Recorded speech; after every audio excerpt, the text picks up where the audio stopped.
Welcome to Heavy Nerds Out, Episode 1. What? That's what we're calling it? We are totally calling it that. No, okay, listen. Wishy presents Heavy's Nerding Out. How about that? That's acceptable. Alright then. Okay, so today we're talking about the new Magic the Gathering Unstable set. So, small game you may not have heard of before, Magic the Gathering. So every once in a while they do a parody set where they basically take sort of, it's still playable with regular cards, but they just make everything kind of goofy and silly and, doing all kinds of crazy stuff they never do in-game. So it's not so much once in a while.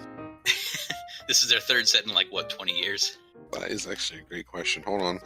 The first set in 13 years. Has it been 13 years since an unset? 13 years. The last one was released November 19th, 2004.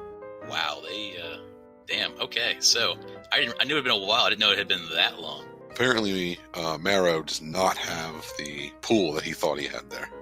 Yeah, but apparently it paid off because there's some pretty good cards in this set. At least pretty interesting, pretty funny cards. So, looking at it's not out yet, but the spoilers are out everywhere, so everyone already knows what's going to be in this set. And honestly, it looks like they have some pretty hilarious, pretty funny things. So we're going to talk about some of the mechanics they have. Each Magic set always has some new mechanics, and the unsets are no exception. And then Wishy and I are going to have a top 5 cards we think are hilarious that we want to talk about and just mention real quick and what they do and why we think they're so great. So, Wishy, you want to tell them about Augment and Host? Oh, fuck, I didn't realize I was going to have to say things about... I'll do it. Okay. Hold on. I know some about Augment and Host. If I'm not mistaken, the Host, it's creature combining. It's basically what Simic wants to do. So, you throw down your host creature. Your host creature is whatever it is, and then it's got half of a rules text. It'll say, do this. It's basically the end of a sentence. So you come in with one full thing. So it's always the host creature's always when they enter the battlefield. Yeah, that's tacked on. Do blank. So let's just call it Z. So when it enters the battlefield, do Z, and that creature has its own power, its toughness, it's got a mana cost, everything like that. You can just play it as a regular creature. And then you've got your augments, which they do kind of have mana cost. They don't really. It's more like it's in the rules text itself. And that combines to the other creature, kind of like Soul Bond in a way. But it'll do a plus to its power and its toughness, and then it'll have something replacing to enter the battlefield. So it'll say something like, whenever you roll a 6-sided die, do X or Z. So X makes Z, X makes Z. So there's always something on the augment that'll trigger the host. Yeah, and so usually it's like you have half something else, and you can combine all kinds of, zany things. You can start with a kitten, and then have a steam-powered kitten. Half train, half cat, or something crazy like that. And actually, the augment's always not necessarily always good. You can have half squirrel, half something, and it's actually a negative to your penalty to your power. But all kinds of crazy things you can do. You can put the augment on top of the other creature, and then augment it again, I think. You can make all sorts of zany things. You can't change the back half. You can only change the front half. So, is it augment one only, or can you have 2 augments on the same creature, or is it one gets rid of the other? Covers up the front half, and it's whatever is showing there is what the creature is. It's 1.5 creatures sort of, is in terms of card width and everything like that. It actually reminds me, it's not 100% there, but Big Furry Monster. Oh yeah, you had to have the 2 halves. Yes. It's like that. You don't have. Yeah, it's like that, but you can play the host by itself. It's just a regular creature that does something. So that's pretty cool. So moving on from that, that's pretty fun. But another big mechanic is dice rolling. So dice rolling is something they've kind of Magic's gotten away from for a long time. They didn't really want things to be quite so chance based in that way, I guess. But because it's an unset and they're doing silly, they brought back dice rolling in a big way. So lots of cards will tell you to roll a 6-sided die, or in one case, a 20-sided die for sort of Dungeons and Dragons. And not only are there just dice rolling as a mechanic back, but there's a lot of cards that interact with that. There's a squirrel sub-theme in the set, and a lot of those actually influence dice rolls. If the dice roll is high enough, something happens, or it increases the die roll by 1, so you get a 7 on a 6-sided die roll. One of the cards actually lets you win the game. If you roll enough, you can win the game just straight out. Every time you roll, you add that many tokens to the card, and when you get to 100, you just win the game. So there's some pretty zany things going on there. So that sounds like it could be kind of fun. Do you think they took away the dice rolling? I mean, they still sometimes do dice, but it's a little too close to Dungeons and Dragons? Do you think they were just like, no, one of our games has a lot of dice rolling? I don't know if there's necessarily Dungeons and Dragons necessarily by itself, But I guess it didn't seem very magic-y to them, I guess. I'm sure Morrow has some, podcast or some kind of article somewhere where he talks about this. I'm not going to dig around for it now. It'd take me forever. It's almost like we could have done research and some planning before we just decided to start opening our mouths about things we don't know too much. I looked up a handful of cards I thought were funny. That's my research. I did my 15 minutes of looking at cards on my phone too, buddy. So I think I'm just as qualified to know all about Magic as you. Oh yeah, we are totally experts. We occasionally go to a pre-release once in a while. And I will say I'm not gonna go to the release because it would be fun if I didn't have to keep the cards. I guess I don't have to. I guess I can just throw them away. I don't want the fucking cards. I don't want the fucking cards afterwards because those are the cards that go in like the very back of your cards, like your whole collection. They go into the very back. You look at them, you're like, oh, look, silver. Oh, well, whatever. Nobody wants this shit. You can't even give away half of them in a trade. The only thing that's worth anything in those packs is the lands.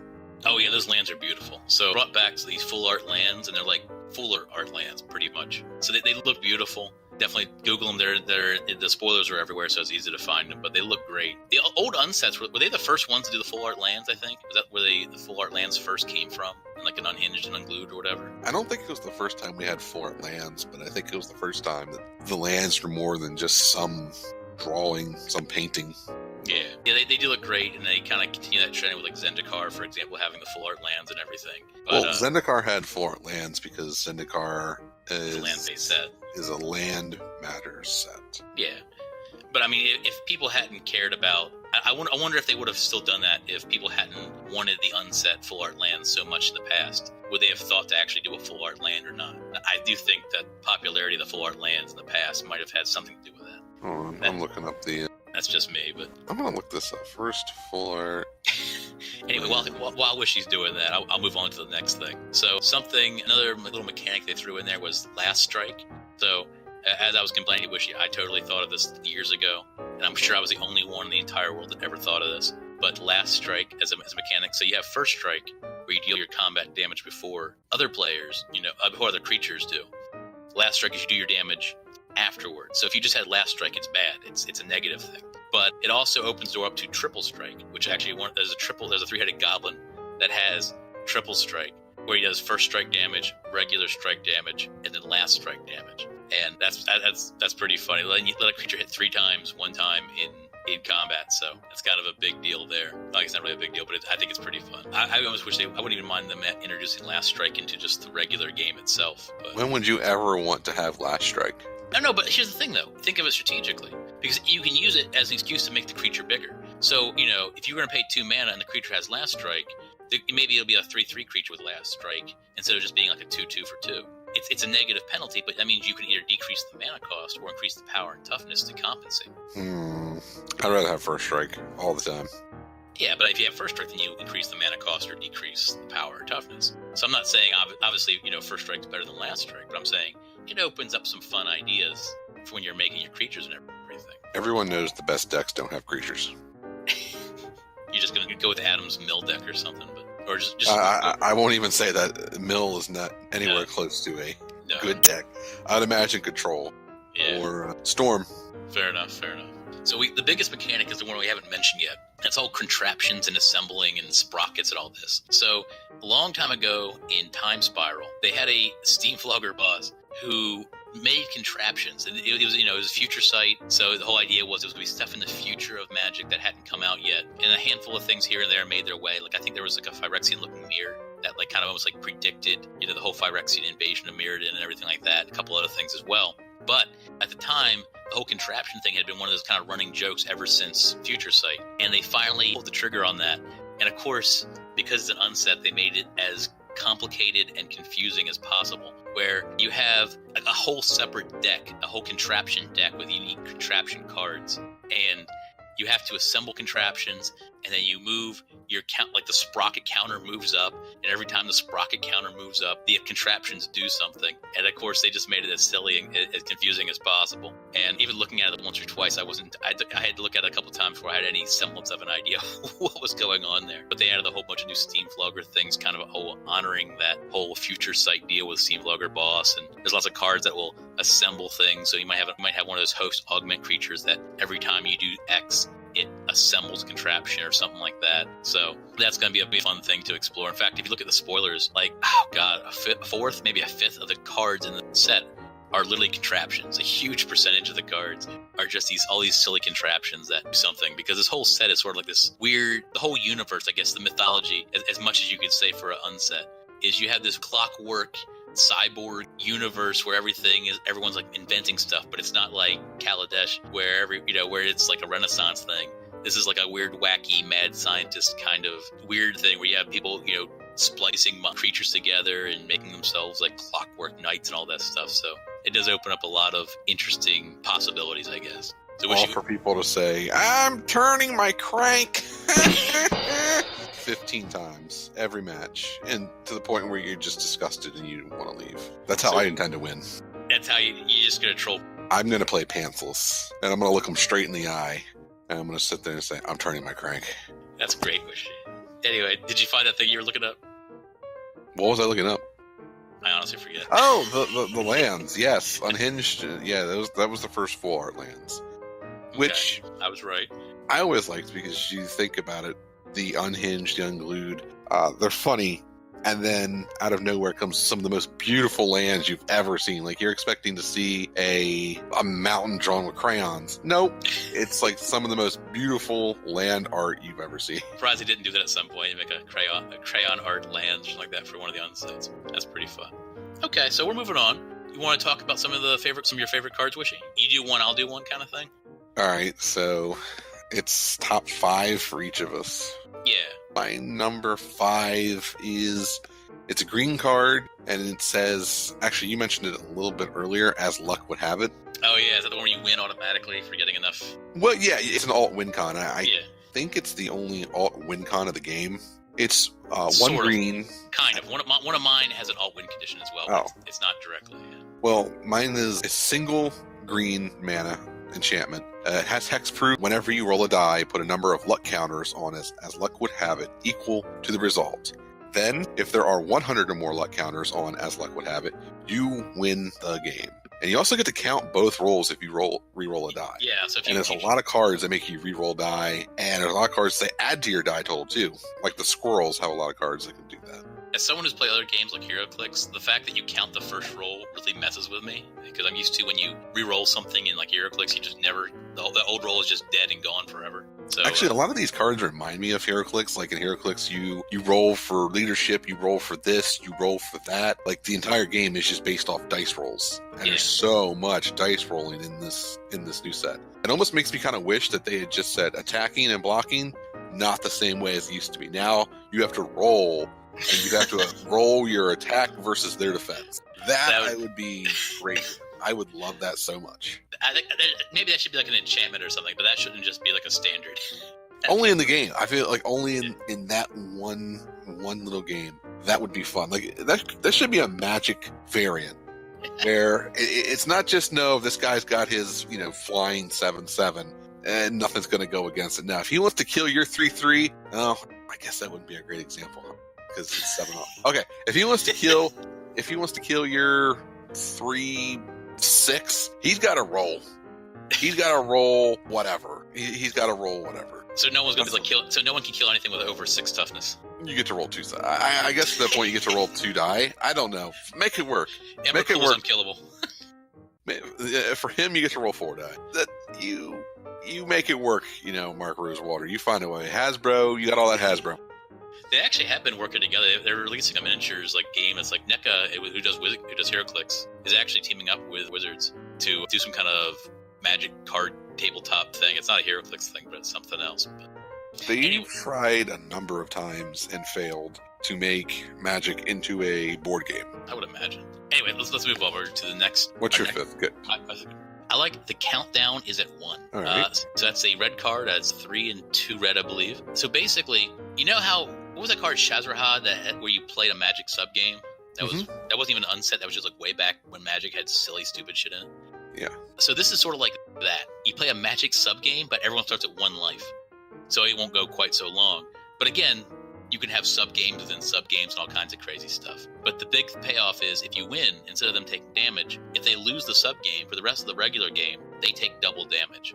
so it only affects the people that didn't win. So if you play a multiplayer game and you win the sub game, then everyone else takes double damage except you.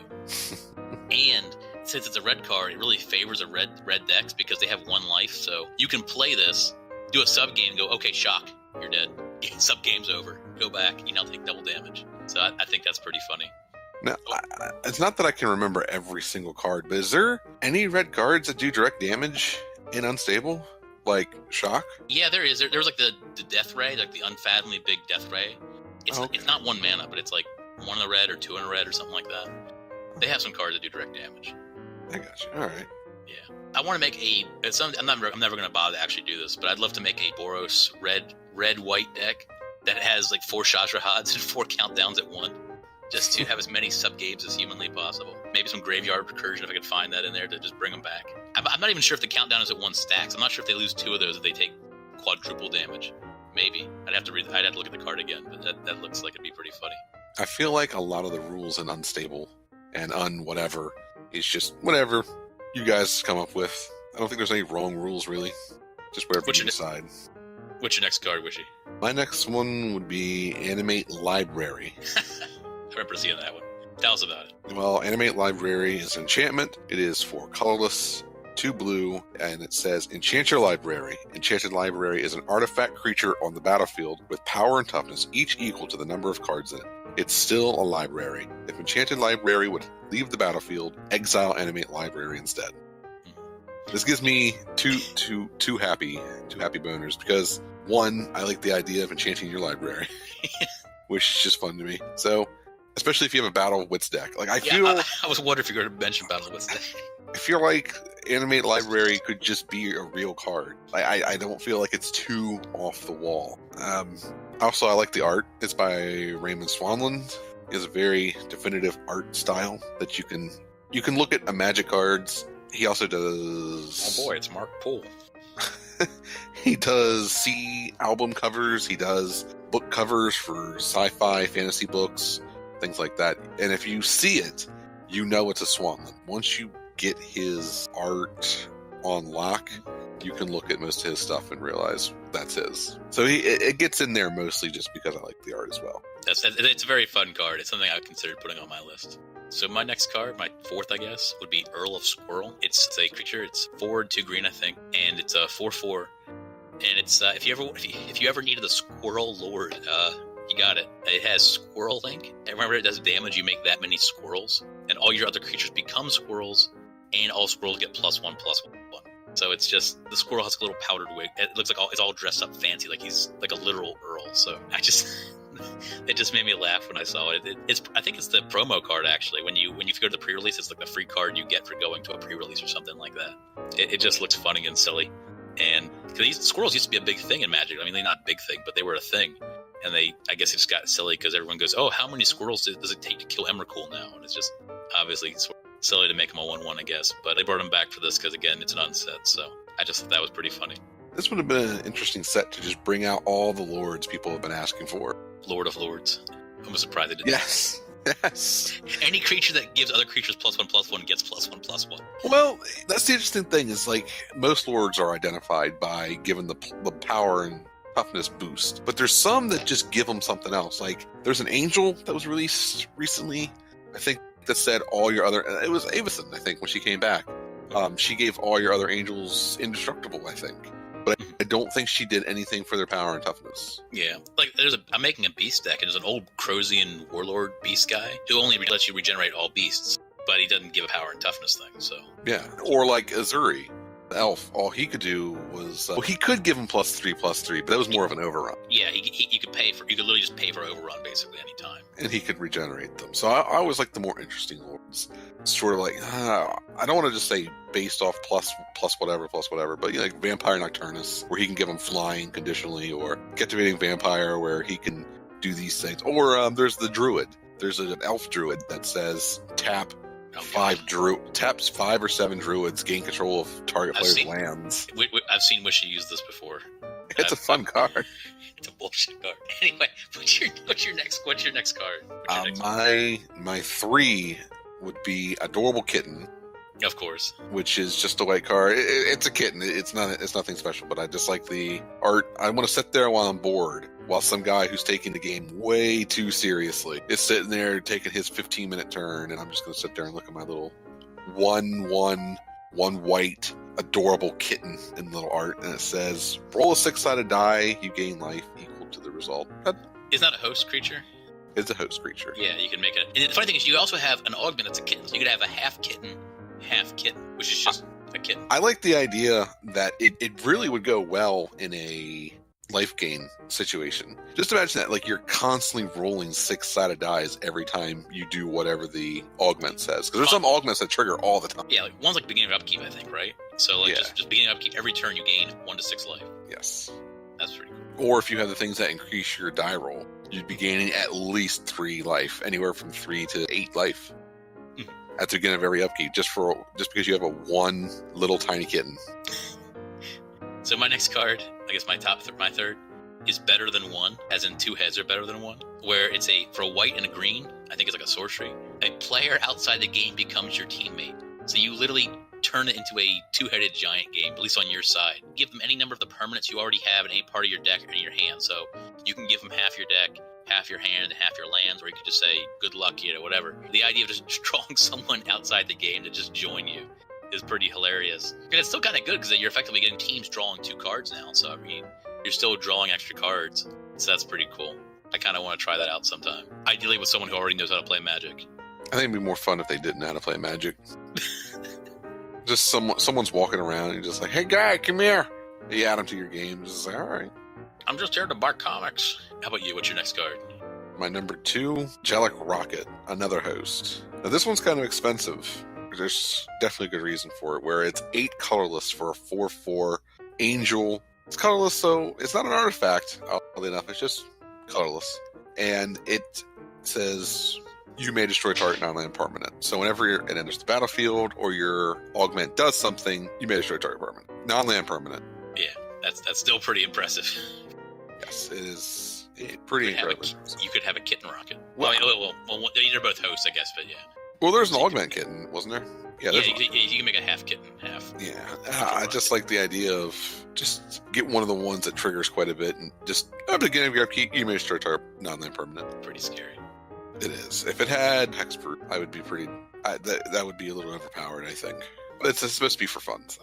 Yeah, they don't have to worry about balancing quite as much. So speaking of interesting balance, my next card, my number 2, is Infinity Elemental. I think it's like 5 and 3 red or something like that. Correct me if I'm wrong. It has infinite power. It 5 toughness or something. You have a creature that can do infinite damage, which the straightforward thing is I'll just give it trample or something and call it a day. But there's a lot of people have probably. I feel like people have been talking about this card more than almost any other card for just interesting interactions. Because you can use it to gain infinite life, to get infinite creatures, to draw infinite cards, which would just kill you, I guess. Mario made an interesting ruling, actually. I was looking at he had a whole little fact thing where he was talking about like weird rulings and stuff going on in the set. And if you gain infinite life from lifelink on Infinity Elemental, and then someone else hits you with their Infinity Elemental, you don't die. So the ruling is infinity minus infinity is still infinity. So you would literally have to lose the game via some kind of alternate win condition, like the luck would have it card, or my number 1 if you don't pick it, which I'll mention next. Once you have the Infinity Elemental, it's pretty crazy. It's obviously pretty expensive, but if it hits something and it's gonna kill anything it hits pretty much. They have protection from red, so I think it's a fun card. Which Infinity Stone is that Thanos is collecting? What movie is that from? Power Stone. Oh. Denied. Joke over. Never mind then. What's your number 1, Wishy? Oh, I got a number 1 here for you. Let's see. Summon the Pack. Oh, okay. Which is definitely my favorite. When I was reading the spoilers, it was the one that stood out to me very quickly. I don't know if it was the art. I don't know if it was the name, or even the mana cost. So it is a black sorcery, 7 and a black. Open a sealed magic booster pack. Reveal the cards and put all creature cards revealed this way onto the battlefield under your control. They are zombies in addition to their other types. Hope you get that Emrakul, huh? Yeah, see, we were talking about it before, and you said Scourge. Yeah. Which was nothing but creatures. An all creature set. No sorceries, no instants, no enchantments. Fuck it, no lands. There's nothing in there. So I feel like people are hoping to get that, and they come with very fun booster packs. Like they're gonna come with maybe. How many people have Scourge boosters these days, though? Maybe people will go get Scourge boosters. You never know. Maybe people will go get Zendikar boosters or Innistrad 2 boosters to hopefully get an Emrakul onto the field or some big Eldrazi creatures. You never know. I like that because people are going to put some forethought into it. There'll be some fun interactions, some funny moments. I'm hoping it just doesn't mean that someone's just going to go pick up another booster of some crappy thing. Oh, here's my mummy. Here's my this. There you go. I just shit myself to put out 3 creatures. So hopefully people have some forethought into this and a little bit of planning. I feel like almost any booster is going to have a handful of creatures, though. I mean, you're not going to get stiffed and get 15 instants or something, you know? I feel like you can maximize your potential for funny. Yeah, certain sets would definitely be better than others, of course. And not just go grab a fucking Dragon's Maze booster or something like that. I never got a single Dragon's Maze booster I actually liked. I had a long string of sets where I just didn't get to pull anything good no matter how much I bought. Anyway, my top one would probably be Baron Von Count. And this is the alternate win condition I was talking about. It's a black-red creature. When he comes on the battlefield, you put a counter at 5. So on the top of his card, of the art, there's the numbers 1, 2, 3, 4, and 5 in these little orbs. And you put a token on the 5. And whenever you play a card that has that number somewhere in it, like 5 power, 5 toughness, 5 mana, or something like that, he goes down to 4. And then when you play something that has 4 in it, it goes down to 3, then 2, then 1. And it's just any numeral. So theoretically, if you play something that costs 10 mana, that would count for 1. And when it goes off, it destroys target player. So it's destroy target player. The first time I read that, I just kind of glanced at it and I assumed it said destroy target creature. I'm like, okay, that's kind of a little hard to pull off just to destroy a creature. Then I realized, then I did a double take and realized, because this is like one of the multicolored, like legendary creatures. Baron Von Count destroys players. And then when it goes off, you can then set it back to 5 and try to do it again. So in a multiplayer environment, you can try to use it to kill multiple players. So that's pretty funny. I definitely kind of want to try to pull that off at some point. There should be a way that you can just, with all the rules and cards, just tag out. Just be like, nope, you killed my body double instead. LMD. I'm going to see if there's I thought there was a card that was called Tag Team or Tap Out, or I swear there was a card that basically said somebody replaces you for a single thing, but maybe not. Kindslaver? There's Kindslaver, which lets you, it's like Mindslaver, but instead of you taking control of their turn, you make a random person take control of that person's, like you can pick someone outside the game and say, okay, now they control your next turn. Yes. 5 tap, sack it. A person outside the game controls target player during that player's next turn. Neither player may advise that person until the end of that turn. So basically, you've got my Kindslaver on the field. You get its effect, and you just put some poor kid in there. You're like, no, you killed that guy. You killed that motherfucker right there. I'm back, baby. Hey, what if the person... Here's the funny thing. You can't advise them. So what if the person doesn't know how to play?